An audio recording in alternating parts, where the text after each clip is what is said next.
Assalamualaikum warahmatullahi wabarakatuh. Hai guys, kenalin nama gue Iki. Balik lagi di channel gue, tentunya di Rizky Aikis ya. Oke guys, di video kali ini gue ingin membahas tentang definisi desain grafis, mulai dari pemahaman, pengertian, terus unsur-unsur dan prinsip-prinsip. Mungkin gue cuma ingin bahas 3 itu doang. Mungkin selebihnya akan gue bahas di video selanjutnya. Oke, tak perlu berlama-lama lagi, mari kita menuju ke videonya. Pembahasannya kali. Let's go. Oke, yang pertama kita akan membahas pengertian desain grafis dulu. Tapi sebelumnya gue mau tanya dulu nih, kalian tahu gak sih desain grafis itu apa? Ada yang tahu nggak? Pasti kebanyakan orang udah pada tahu kan desain grafis itu apa. Tapi gue ingin perjelas lagi buat lu semua yang tahu desain grafis itu apa. Desain grafis adalah proses komunikasi menggunakan elemen visual seperti tipografi, fotografi, serta ilustrasi yang dimaksudkan untuk menciptakan persepsi akan suatu pesan yang ingin disampaikan. Bidang ini melibatkan proses komunikasi visual dan desain komunikasi. Oke, lanjut menuju ke pembahasan yang kedua, yaitu unsur-unsur desain grafis. Di sini ada yang tahu nggak sih unsur-unsur desain grafis itu seperti apa aja? Unsur-unsur desain grafis meliputi titik, garis, bidang, ilustrasi, tipografi, terus ada warna, terus gelap terang, terus tekstur, dan yang terakhir ruang. Dari sekian banyaknya unsur-unsur desain grafis yang tadi gue sebutin, di sini gue ingin membahas tentang titik. Titik adalah suatu bentuk kecil yang nggak mempunyai dimensi. Umumnya, titik berbentuk bundaran sederhana, mapat, nggak bersudut, dan tanpa arah. Titik cenderung ditampilkan dalam bentuk kelompok dengan variasi jumlah susunan dan kepadatan tertentu. Ya, contohnya kayak gambar di samping ini ya. Padahal cuma titik-titik doang, tapi bisa membentuk gambar yang bagus seperti itu. Wah, keren banget sih. Terus yang kedua ada garis. Garis adalah gabungan beberapa unsur titik yang saling sejajar, sehingga membentuk satu kesatuan. Unsur garis akan selalu ada di setiap desain. Contohnya kayak garis lengkung, garis miring, garis lurus gitulah pokoknya lah. Lanjut yang ketiga ada bidang. Bidang merupakan garis yang ujungnya saling bertemu dan membuat area tertutup. Unsur yang satu ini juga sering digunakan dalam desain. Ya, contohnya kayak kotak, segitiga, lingkaran, dan lain-lain. Oke, lanjut yang kedua yaitu prinsip-prinsip desain grafis. Nah, ada yang tahu nggak apa aja gitu kan? Macam-macam prinsip desain grafis. Yang pertama ada unity, terus keseimbangan atau balance, proporsi atau proportion, terus irama atau rhythm, terus kontras. Terus ada harmoni, terus yang terakhir adalah penekanan atau emphasis. Yang pertama kesatuan atau unity. Prinsip pertama adalah kesatuan yang memiliki arti sebagai salah satu prinsip dasar desain grafis yang sangat penting. Kesatuan membantu membuat elemen-elemen pada sebuah objek saling berdekatan sehingga mereka akan terlihat bersatu atau milik bersama. Apabila tidak ada yang kesatuan dalam sebuah karya desain, akan terlihat kacau dan tidak sedap dipandangnya. Prinsip dari kesatuan dalam komposisi adalah semua bagian bentuk harus saling memiliki keterkaitan. Nah, keterkaitan bisa diciptakan dari sebuah bentuk lainnya yang saling menghubungkan seluruh bentuk tersebut, atau disebut dengan prinsip hubungan.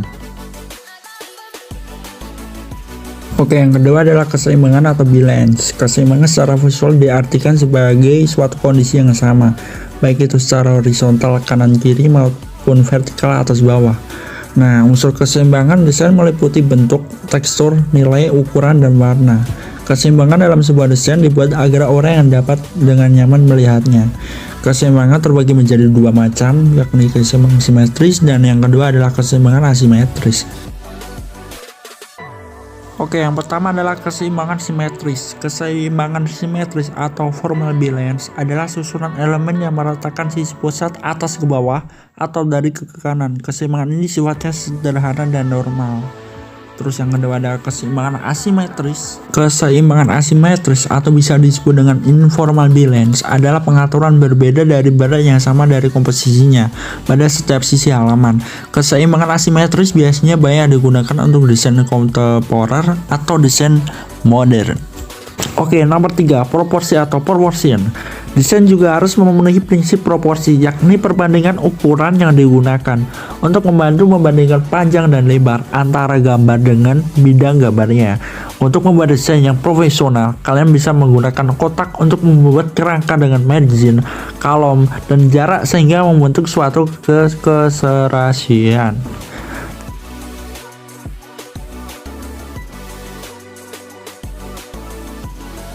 Terus yang keempat ada irama atau rhythm. Selanjutnya ada prinsip irama yang menjadi sebuah pola pengulangan terus menerus secara teratur yang dibuat dari adanya unsur-unsur yang berbeda. Irama dapat mengajak mata kita untuk mengikuti pergerakan objek. Dalam desain, prinsip irama sesungguhnya adalah hubungan pengulangnya dari berbagai bentuk-bentuk inti rupa yang menjadi kunci visual ritme. Terus yang kelima ada kontras. Nah, kalau ini mah nggak kalah penting ya guys, terhadap hal untuk menghindari elemen dari dalam satu halaman yang terlihat sama atau serupa yang disebut dengan kontras. Kontras diciptakan dari suatu hal yang berbeda. Perbedaan tersebut bisa dilihat dari warna, perbedaan ukuran, sekarang bentuk, dan lain sebagainya. Terkadang kontras menjadi visualisasi yang paling menarik perhatian orang dalam melihat sebuah halaman tersebut. Terus yang keenam selanjutnya harmoni. Keserasian yang memiliki fungsi sebagai faktor yang mengamankan agar suatu desain tidak terkesan terlalu raman. Jika kontras memberikan kesan kuat dan aktif sehingga menarik perhatian, harmoni justru menunjukkan kesan pasif.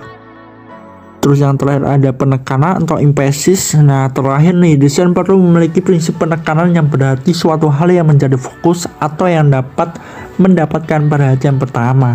Pada bagian penekanan ini, tata letak merupakan kebutuhan yang penting untuk menarik pandangan orang. Nah, disitulah penjelasan mengenai prinsip-prinsip dasar desain grafis dan unsur-unsur desain grafis. Jangan lupa menerapkan prinsip-prinsip di atas ya guys ketika ingin membuat sebuah desain. Mungkin cuma itu saja penjelasan dari gua. Kurang lebihnya gue mohon maaf banget kalau semisal suaranya agak-agak gimana gitu ya guys. Soalnya kan gue berekaman pakai HP terus nggak pakai alat yang canggih gitu kan. Tapi itu semua nggak akan menurunkan semangat gue untuk membuat konten.